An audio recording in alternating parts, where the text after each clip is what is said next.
बातमी जळगावातली आहे. जळगावात नागरी समस्यांवरनं महिला आक्रमक झालेल्या आहेत. समस्यांबाबतचं निवेदन न घेतल्यानं महिला संतप्त झाल्या.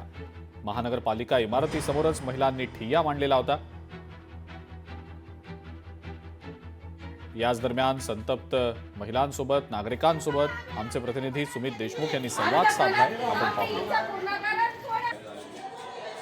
आपल्या सोबत काही नागरिक जोडलेले आहेत, आपण थेट त्यांच्याशी संवाद साधूया. काय सांगणार, तुमची मागणी काय आहे आणि इथं ठिय्या आंदोलन का करताय?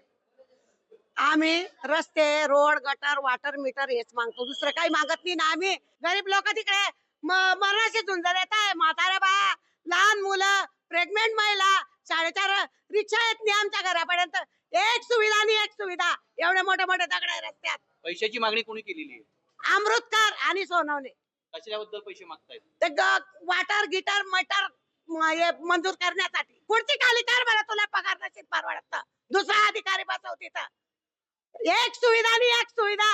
रस्ता नाही, गटार नाही, लाईट नाही. जोपर्यंत आम्हाला सुविधा मिळणार नाही तोपर्यंत आम्ही या ठिकाणी ठिय्या आंदोलन असंच पद्धतीने चालू राहील. कुठल्याही अधिकाऱ्याला महापालिकेच्या बाहेर येऊ देणार नाही आणि आतमध्ये जाऊ देणार नाही असा पवित्रा या महिलांनी या ठिकाणी घेतलेला आहे. जोपर्यंत आमच्या मागण्या पूर्ण होत नाही तोपर्यंत हे ठिय्या आंदोलन असं चालू राहणार असल्याचाही देखील या ठिकाणी यांनी यांचं मत व्यक्त केलेलं आहे. सुमित देशमुख, लोकशाही मराठी, जळगाव. लोकशाही मराठी ऐका, पहा, जागरूक रहा.